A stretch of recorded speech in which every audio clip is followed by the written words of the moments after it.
tan difícil es para un militar, un marino, acercarse al Señor? Para poder perseverar en el llamado, siempre necesitamos personas con autoridad sobre nuestras vidas que puedan marcarnos los errores. Yo creo que la mayoría de cristianos que tienen problemas es porque no han entendido que sus pastores pueden ejercer una paternidad sobre su vida. La honra no se exige, la honra se enseña. Aleluya. Y tú eres la bendición de lo que tú honras. No podemos cosechar donde no hemos sembrado.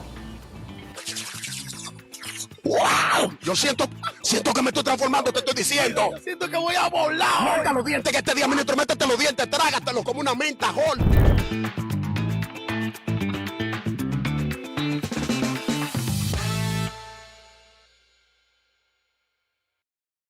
Hola, ¿qué tal amigos? Bendiciones, qué alegría que estén conectados con nosotros. Esta es una nueva temporada. Estamos muy emocionados, muy felices por las cosas que Dios ha estado haciendo. Y hoy me encuentro mega, ultra bendecido. Porque el día de hoy vamos a destapar una puerta, vamos a abrir una ventana. No sabemos qué va a suceder, pero creemos que algo maravilloso va a suceder con esto que vamos a empezar a compartir. El día de hoy iniciamos una temporada sobre el tema cosas que callan los pastores. Así mismo, no es un tiempo para nosotros sacar nuestra amargura, nosotros sacar nuestro resentimiento, no. Es un tiempo para edificarnos, para poder compartir contigo experiencias de vida que pueden transformar tu vida y pueden cambiar tu perspectiva acerca del trabajo ministerial pastoral. Y para ello me encuentro muy honrado el día de hoy, muy bendecido. Me encuentro con un gran amigo, un gran siervo, alguien que ha edificado mi vida, que me ha bendecido. Sobre todas las cosas, yo creo que la diosidencia se llama como yo, su esposa se llama como la mía, y yo quiero que le demos un fuerte aplauso al Señor por la vida del pastor Juan Gabriel Barahona, que se encuentra con nosotros estrenando este maravilloso tiempo. Pastor, ¿cómo estamos? Muchas gracias, muy contento, gracias por la invitación, expectante a lo que Dios va a hacer por el mover de su Espíritu Santo a través de nuestra vida. Aleluya. Pastor, yo quiero iniciar diciéndote algo que me enamoró de ti. Te lo voy a decir así. Me enamoró de tu personalidad, que todas las veces sin conocerme, que me veías, sin conocerme profundamente, siempre orabas por mí. Bien. Y eso me marcó. Yo a veces, los pastores nos reunimos a orar una vez al mes, y yo iba porque estaba herido a esas reuniones muchas veces solo, y tú ibas y me dabas un abrazo y me bendecías. Y quiero honrar tu vida por eso, y quiero darle gracias a Dios por tu vida. Y me siento muy contento que estés con nosotros. Ayer eres el primero en la primicia. Y me gustaría iniciar con esta pregunta. ¿Qué tiempo tienes ya de haber conocido al Señor y qué tiempo tienes de estar sirviéndole en el ministerio pastoral? Muy bien. Llevamos ya sirviendo al Señor, que tuvimos un encuentro. Es un testimonio que creo que queda para otro tiempo. 25 años.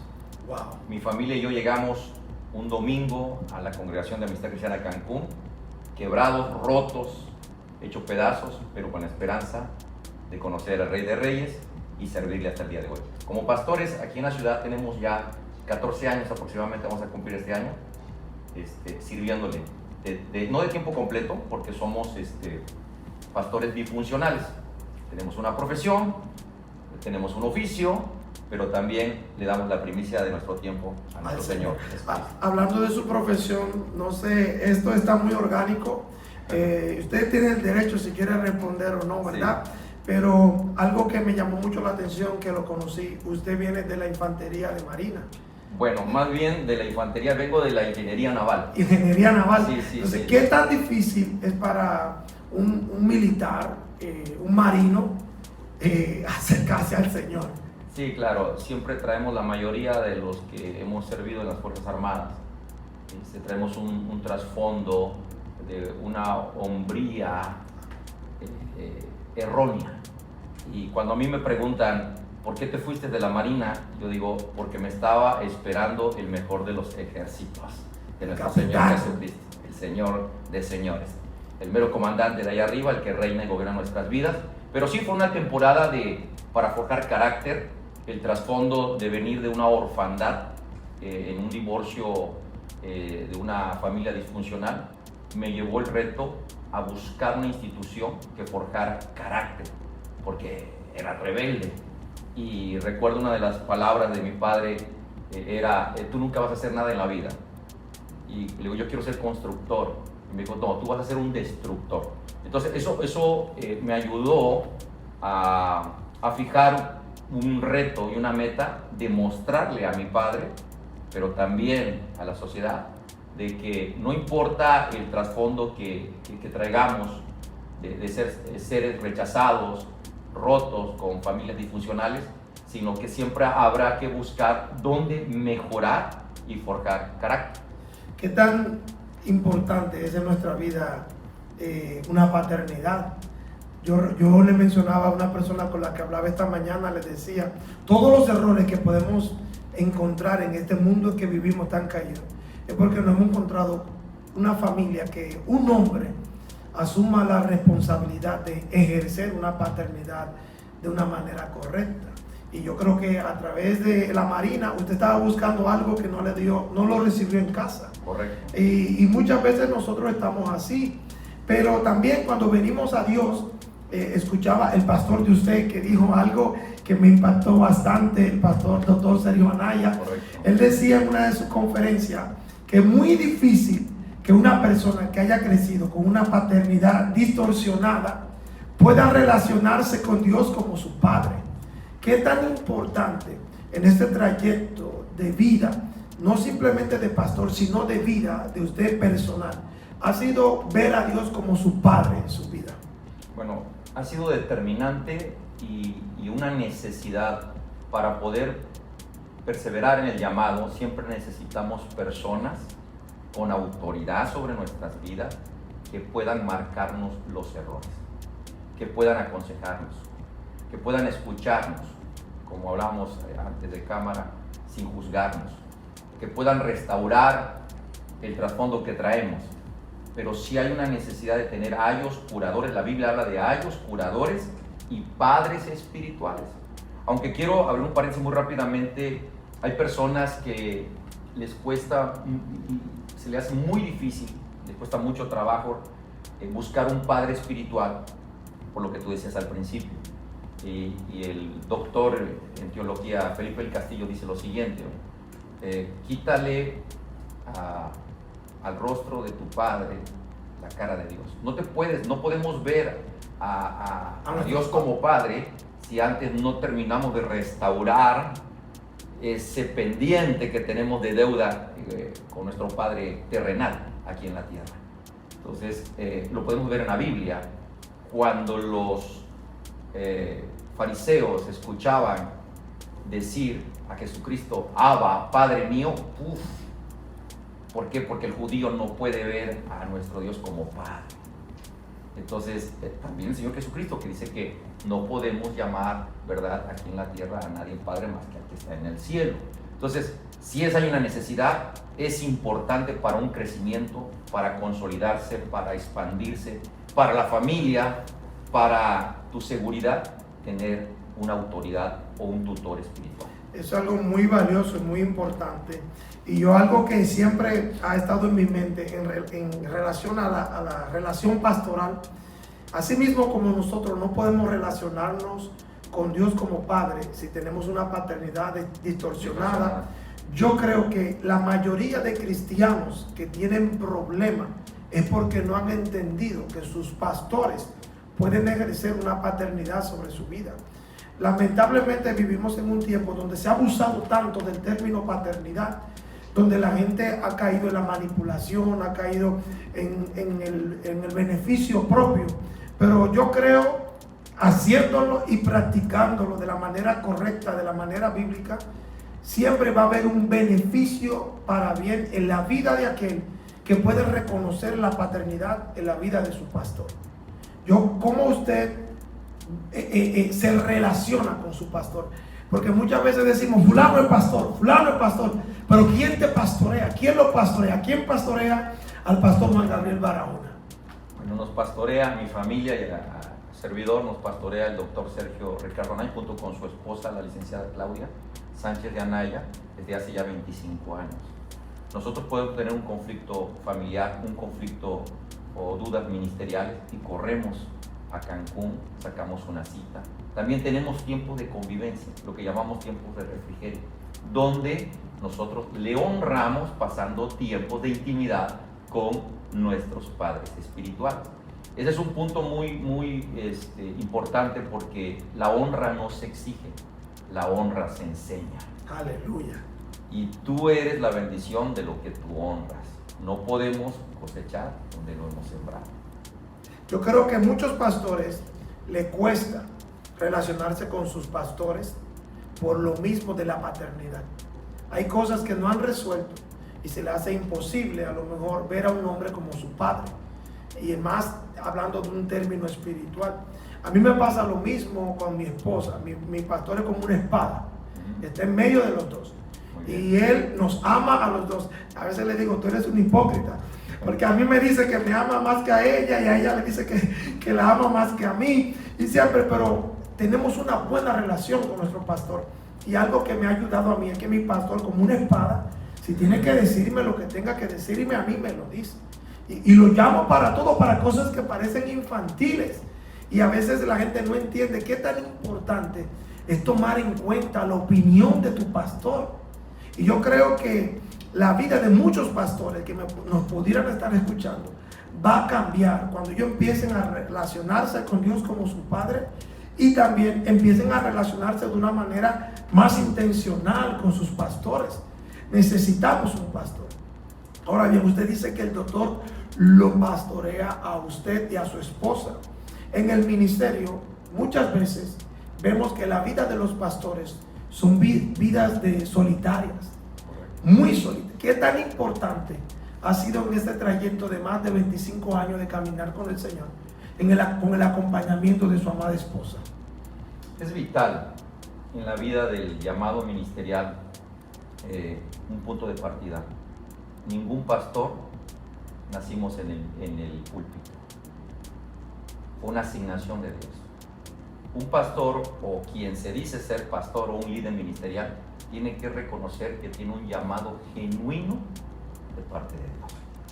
Y el forjar un corazón paternal de padre para pastorear almas requiere de que tú tengas por encima restauradas y bien afirmadas y consolidadas esas fortalezas para poder dar paternidad a una persona.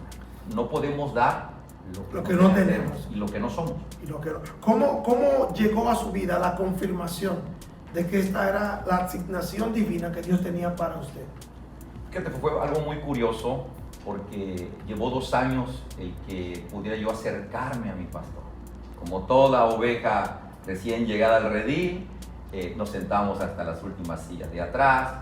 Mi esposa sí traía ya algún trasfondo religioso, y yo no sabía ni dónde estaba el Génesis, menos el Apocalipsis. Pero me impactó mucho cómo oraban, intercedían y enseñaban las personas. Digo, ¿cómo pueden memorizar este libro tan fácilmente, ¿no? Yo no puedo buscar el Génesis. Y tomé el reto de empezar a estudiar la Biblia. Pero para eso el Espíritu Santo me demandó empezar a participar en las reuniones de oración. Excelente. Habían 35 blancos de oración o 35 peticiones. Yo me sentaba en la silla 40. Wow, no quiero nada. No quiero nada, no quiero saber, o sea, que pues tengo mucho miedo. O sea, siempre lo sacro, lo espiritual, me ha llamado todo un respeto, un temor reverente en el cual no podemos burlarnos. Y un día, participando en una reunión de oración, recibí el bautismo de fuego del Espíritu Santo. Wow.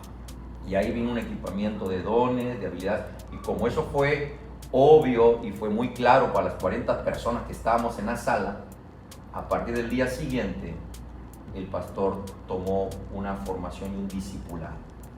Wow. Me inscribí en todos los cursos posibles, conociendo la Biblia, el privilegio de servir, hermenéutica, homilética, etc., etc. Y a los 2 años empecé a viajar con mi pastor a algunas naciones en una formación. Yo le llamo que fue algo clave, como la formación de Timoteo. como Pablo con Timoteo. Tremendo, tremendo. ¿Y cómo me di cuenta? Porque nos confundían. A mí me decían Pastor Gabriel. La primera vez que a mí me llamaban pastor fue en Argentina, en Córdoba. La segunda vez fue en Asunción, Paraguay. La tercera en Brasil. Y me decían pastor. Yo, claro, no, yo no soy pastor. No. Y pasó como la frase del hermano Juan Gabriel, que en paz descanse: lo que se ve no se juzga. Lo que se ve. Entonces yo empecé predicando en las naciones, no empecé predicando aquí en México. Tremendo. Wow. Y empezaron a profetizarme y pues me lo creí, abracé el llamado, aunque déjame decirte que aquí fue algo complejo, porque siempre pensé que el llamado solamente era para mí, no era el matrimonio, hasta que me tuvieron que romper y ubicar, y el consejo de mi pastor fue: Gabriel, desacelérate para que Maru pueda alcanzar, porque el llamado es familiar, no personal. Tremendo. Gloria, es que muchas veces dejamos afuera la familia. Correcto. Y a veces estamos también sirviendo tanto en la iglesia y dejamos fuera, aunque la familia no ejerza el llamado a lo mejor con la misma devoción que nosotros, pero son parte de, nuestros hijos son parte de, nuestra esposa es parte de, y siempre la primer fanático es nuestra esposa, pero también la primera persona que ve los errores que nadie ve es nuestra esposa o nuestros hijos. Entonces, ¿qué tan importante han sido los consejos que le ha dado su esposa en este trayecto ministerial? Bueno, al principio fue algo complicado, pero conforme fuimos desarrollándonos en el llamado, llegué a tomar en cuenta hace ya unos 5 años que la voz de mi esposa, como una sola carne que somos, es vital. Actualmente, si tengo alguna invitación de algún viaje con los ministerios, de diferentes amigos que tenemos en el norte, al sur, en otra nación, me acompaño con mi esposa. Es muy importante, porque yo siempre he dicho que la esposa es la que te va a aterrizar, es la que te conoce, es la que sabe de qué pie cojea. O sea, no podemos decir algo, ¿verdad?, al aire o fuera de, que no sea tangible y que no sea pesado por la esposa. Mi mejor consejera en lo personal es mi esposa. A veces nosotros nos pasa, los pastores somos muy emocionales muchas veces y somos muy almáticos. Y yo siempre digo que los ojos de Dios están en la vida de la esposa. Porque a veces llega una persona y Dios le hace sentir, la mujer tiene ese detalle, que puede sentir más que nosotros profundamente, aunque no lo demuestre. Y a veces llegan personas a nuestras vidas que llegan con otra intención. Y nuestras esposas se dan cuenta, su esposa se da cuenta, pero a lo mejor usted dice, no, pero que, y a veces caemos en discusión, es que tú no entiendes, el llamado lo tengo yo, pero el tiempo le termina dando la razón a nuestra esposa de que nos relacionamos con personas que no debimos de relacionarnos, abrimos puertas que no debimos de abrir. ¿A usted le ha tocado en algún momento que su esposa le haya dicho, te lo dije? Es correcto, sí. A veces, como tú dices, somos impulsivos, atrabancados, decimos aquí en México, que muchas veces no vamos ni consultamos a Dios y aperturamos las puertas de nuestro hogar a personas dañinas que abusan de la confianza. Y tenemos que tener en cuenta que dice la palabra: heriré al pastor y las ovejas serán dispersas. Algo que hemos aprendido en estos años nosotros de caminar con el Señor sirviéndole es que Satanás trae una asignación de espíritus que te persiguen para destruirte. No es lo mismo un ataque hacia una oveja, hacia un creyente, hacia un simpatizante, que el ataque hacia la cabeza, el líder, el liderazgo. Siempre he dicho que estamos siempre en el blanco del enemigo, pero sí hay que reconocer con humildad que nos hemos equivocado y que la esposa tenía razón. Sí. ¿No? Y eso nos sirve también, pues, de escuela para no volver a regarla, como decimos aquí. Yo creo que a lo mejor no sea su caso, pero me atrevo a preguntarlo porque es algo muy común encontrar gente fieles en el ministerio. ¿Ha tenido usted que batallar en algún momento con alguna infidelidad dentro del ministerio, con personas que están sirviendo alrededor de usted, que de repente te dicen, sí, pastor, yo te amo? Yo siempre digo, yo en lo personal, a mí me encanta que la gente no me diga que me ama. Ya. Me gusta que me lo demuestre. Claro. Y muchas veces tenemos gente que nos saluden, que son como focas, que a todos le dicen que sí, todos le aplauden. ¿Le ha tocado a usted en el ministerio tener que lidiar con alguna traición? Sí, sí, yo creo que todos los que nos decimos pastores en esta tierra estamos expuestos a la traición. Pero el mejor modelo para restaurarnos y prepararnos de la traición es como el Señor Jesucristo. El Señor Jesucristo nos enseña, a Judas siempre lo tenía a la izquierda o a la derecha, y era el tesorero, era el administrador de las finanzas. El que más responsabilidad El que más responsabilidad tenía. Pero sí es muy importante, tenemos que aprender a guardar el corazón, pero no siempre sabemos guardar el corazón. Sí, en la Biblia le habla, Jesucristo nuestro Señor Jesucristo se lo explicó a sus discípulos: tengan cuidado con la levadura, lo de los fariseos, llamada hipocresía. ¿Sí? Entra de todo en la iglesia, y si hemos sido lastimados. Quiero brevemente darte testimonio de un proceso que gracias a Dios ya sanamos, pero caminaron con nosotros una familia hermosísima que se añadió hace 8 años y medio, tiene 2 años que se fueron, y eran los copastores de la iglesia. Y un día el varón se presenta en la iglesia, no sabía cómo estaba yo, si estaba yo solo, como está haciendo algo de mantenimiento en los aires, y llegó a hablar conmigo. No me dio oportunidad de poderlo restaurar, decirle cómo ayudarle, simplemente era una decisión. Algo que me impactó es: tenemos 1 año, Gabriel, mi esposa y yo, de hablar contigo y despedirnos.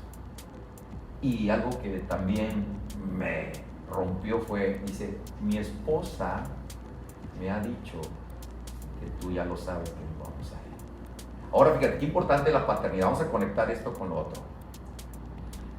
Yo rindo cuentas a mi pastor Anaya, y en ese entonces mi pastor estaba en León, Guanajuato. Allí tenía su residencia, donde fundaron la escuela de Espiga, la licenciatura en Teología y Restauración Familiar, que tienen allá en asociación con el pastor Felipe, en León, Guanajuato. Y fui a preparar su homenaje y le consulté, como experto en la materia, psicólogo y doctor en teología, este asunto de los copastores. Y él me dijo: paso número 1, se van a ir. Paso número 2, no puedes hacer nada. Paso número 3, es inevitable. Wow. O sea, superando otra respuesta, sí, me imagino. Y quiero decirte que tuve que reconocer que discerní mal. Llego y ya estaba tomado. Empezó todas esas características de lo que estaban ellos evidenciando en conducta en la iglesia, terminaron sucediendo. Fue un hecho real. ¿Por qué? Porque pues, mi pastor lleva 35 años pastoreando. Sí. Ya es un hombre que tiene una red de iglesias a su cargo junto con su esposa, y es el pan diario de cada día. Ahora, ¿cómo te recuperas ante esa traición? Ante esa herida. Esa es la pregunta a la que iba. ¿Cómo? ¿Cómo te levantas? ¿Cómo te recuperas? Antes de que me responda, es importante que sepa que muchos pastores, no sé si a usted le ha pasado, piensan, lo primero que piensan, ¿en qué fallé? No fue nuestro caso, porque creo que no dimos lugar, pero algo que sí te quiero decir aquí al aire es lo que me sorprendió, por eso ya no los persuadí, ya no pude negociar. Fueron: amamos a Dios, pero hemos dejado de amar la obra de Dios en rebaño. Entonces no tenía sentido. Dice: estoy harto de soportar al redil. ¡Wow! ¿Cómo te recuperas? Con invitaciones, con una estructura ya de liderazgo, con equipo de trabajo por áreas. Y bueno, tuve que volver, mi esposa y yo, volver a formar discípulos, porque ya sabes que muchos son los llamados, pero pocos los escogidos. Y fue un proceso también de recibir ayuda de nuestros pastores, de ir a congresos de paternidad y servicio para sanar esas heridas que se van lacerando y va provocando el ministerio. Sí, van pasando cosas en la vida del pastor, una tras otra, que a veces le hacía el comentario de que nos llegamos a preguntar: ¿en qué estoy fallando? En una ocasión, una persona que dijo un comentario que duró un mes llegando a la iglesia. Gracias a Dios, la iglesia que pastoreamos no es una iglesia muy grande. Entonces yo puedo tener todavía visión de quién viene y quién no. Y me di cuenta de que una familia empezó a no venir. Y de repente me llega el comentario de que esta persona le dijo a una amiga estamos orando a ver a dónde nos vamos a congregar y estamos buscando un lugar. Todavía Dios no nos ha dicho, porque ya tenían 2 meses que no venían. Y yo recuerdo que ya no vienen, gloria a Dios. Un día me los encontré en un parque y no me saludaron con mucho cariño. Yo digo, bueno, aquí pasó algo, yo no le hice nada, yo estoy tranquilo en mi corazón. Estaban en el grupo de WhatsApp de la iglesia y yo los saqué, ya no vienen, me hicieron saber que no van a venir, pero me habló una amiga para reclamarme que por qué lo saqué, por qué lo sacaste. Y yo le dije, porque están orando para otra iglesia. Y me dijeron, ¿por qué tú no los llamaste? Entonces yo le dije, ¿por qué ellos no me llamaron a mí? Entonces muchas veces pasa eso en la iglesia. La gente cree que los pastores no tienen sentimiento. La gente cree que los pastores son superhéroes. La gente cree que los pastores no tienen problemas. Y a veces los pastores tenemos que predicar con gozo cuando nos estamos muriendo por dentro. Oramos por matrimonios cuando nuestro matrimonio no está bien. A veces le damos palabra a los padres cuando nuestros hijos están solos en la casa. Correcto. Entonces, ¿qué tan importante para la vida del ministerio pastoral, específicamente para usted, es poder saber determinar cuándo una persona es digna de usted dar la milla extra por una persona? O simplemente decir, tengo que tener cuidado con esta persona. Bien, nos fijamos en la Biblia. El Señor Jesucristo tenía 70 discípulos. Era el grupo mayor. Dice que Lucas habla de que los enviaba de 2 en 2. Pero también tenía los 12. Y de ahí tenía los íntimos de los íntimos, que eran Pedro, Jacobo y Juan. Los 3 únicos que aún cansados decidieron subir al monte Tabor, que es el monte de la transfiguración. Tuvieron el privilegio de ver esa experiencia maravillosa, sobrenatural. Elías, Moisés, la voz del Padre. Este mi hijo, a él oí una instrucción del cielo. ¿Te imaginas qué sintieron los otros nuevos cuando se enteraron? Me la perdí porque estaba demasiado cansado, ocupado, afanado. Entonces tenemos que aprender a darle seguimiento a aquellas personas que el Espíritu Santo tiene que mostrarnos que quieren pagar el precio de ser discípulos. El Señor Jesucristo nos mandó en Mateo 28 a ser discípulos, no creyentes, no ovejas, no seguidores, no multitud, nos mandó a ser discípulos. Y si somos honestos y sinceros en la realidad de la obra, muy pocos son los que quieren seguir a Jesús.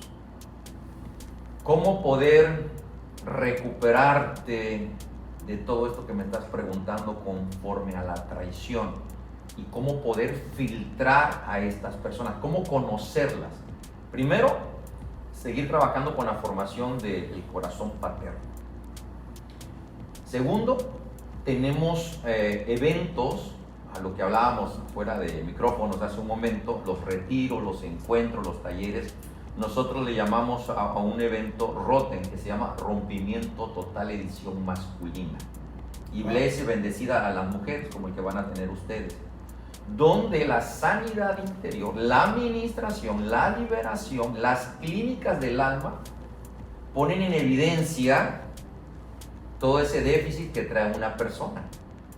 Porque si algo aprendí hace unos años de un hombre que ya está en la presencia del Señor, ha dormido, es Gabriel. Y yo le pregunté, pastor, ¿cuánto tiempo lleva a formar un discípulo? ¿O cuánto tiempo le lleva? Y me dijo, mínimo 8 años. Wow.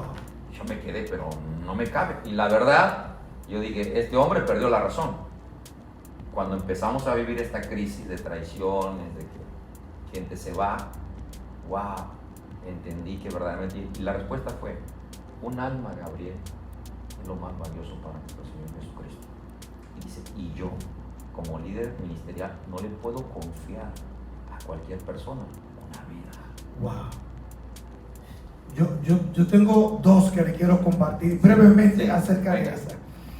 Número 1, un pastor que amo muchísimo en Guatemala, el doctor Luis Búcaro, un día me dijo, nunca un discípulo va a madurar hasta que no entienda lo que cuesta un alma. Correcto. Cuando un discípulo cuida un alma, se va a dar cuenta lo valioso que es un alma.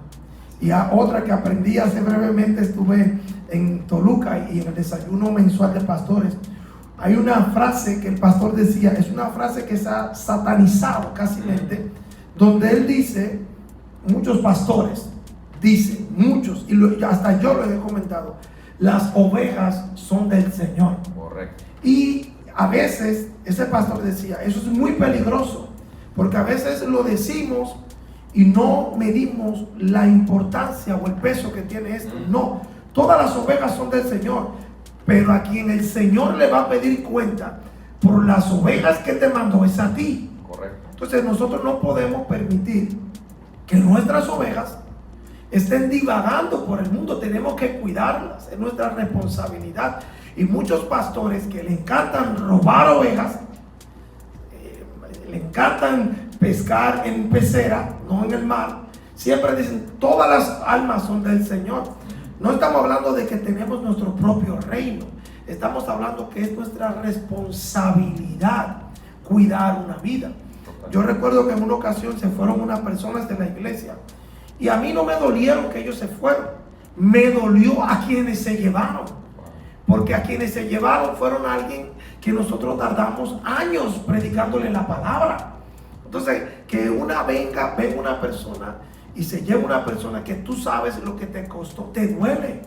Y a veces los pastores, yendo nomás un poquito profundo, los pastores lidian con la depresión. Los pastores se enferman.